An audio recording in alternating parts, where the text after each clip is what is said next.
एक निर्लज्ज, नीच, मित्रहंता, आत्ममुग्ध और चरित्रहीन व्यक्ति ने की, उसके प्रति तो क्या संवेदना। दिल्ली को उससे मुक्ति मिली। दिल्ली की जनता का बहुत बहुत एक बार फिर से धन्यवाद करता हूँ।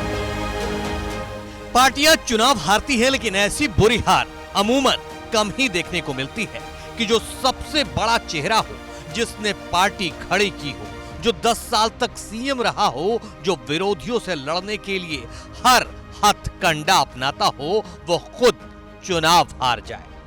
दिल्ली में ऐसा ही हुआ।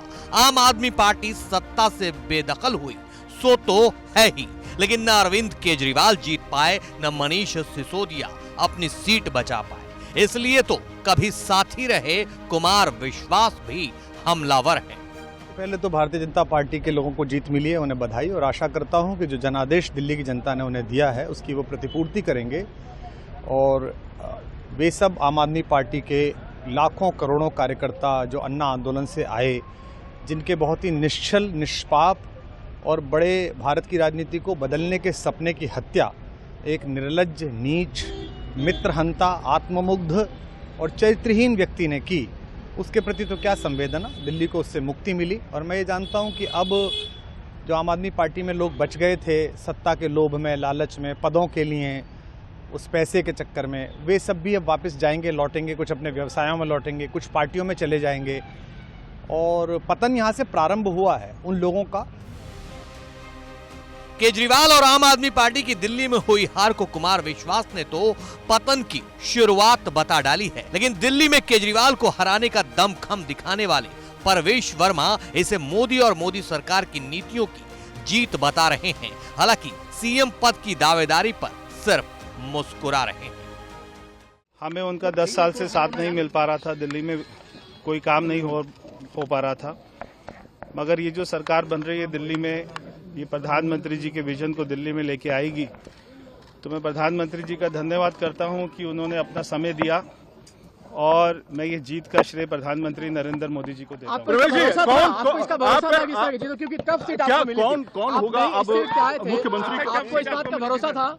मैं दिल्ली की जनता का बहुत बहुत एक बार फिर से धन्यवाद करता हूं, और ये जीत, ये प्रधानमंत्री नरेंद्र मोदी जी की जीत है, ये सभी दिल्ली वासियों की जीत है। मुख्यमंत्री का चेहरा कौन होगा?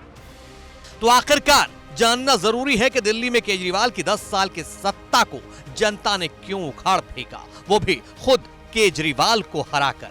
जानकार बता रहे हैं कि इस हार की वजह खुद केजरीवाल ही हैं। वो 5 बड़े कारणों से समझते हैं।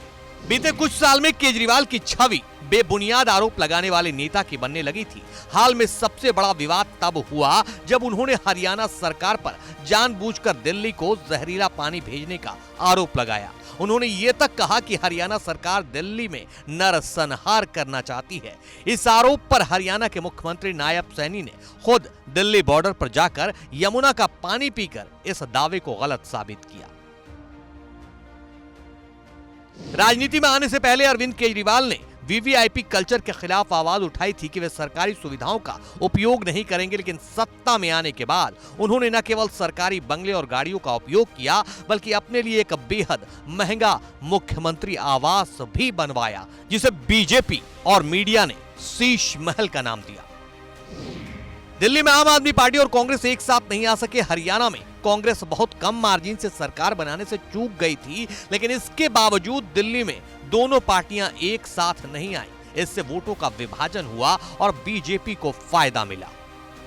जिन आरोपों के बूते दिल्ली में बीजेपी ने केजरीवाल और आम आदमी पार्टी पर हमला किया, ठीक उन्हीं आरोपों और उनसे आगे बढ़कर कांग्रेस और राहुल गांधी ने केजरीवाल पर हमले किए। जनता में यह संदेश गया कि कांग्रेस और आम आदमी पार्टी सत्ता की लालच में एक दूसरे से लड़ रही है।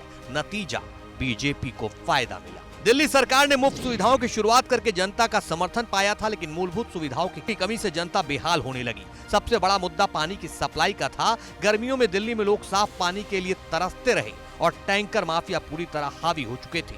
राजधानी की सफाई व्यवस्था भी पूरी तरह चरमरा गई थी। चूंकि एमसीडी में भी आम आदमी पार्टी की ही सरकार थी, इसलिए पार्टी के पास कोई बहाना नहीं था। इससे जनता में सरकार के प्रति नाराजगी बढ़ी और जिसका नतीजा अब सबके सामने है।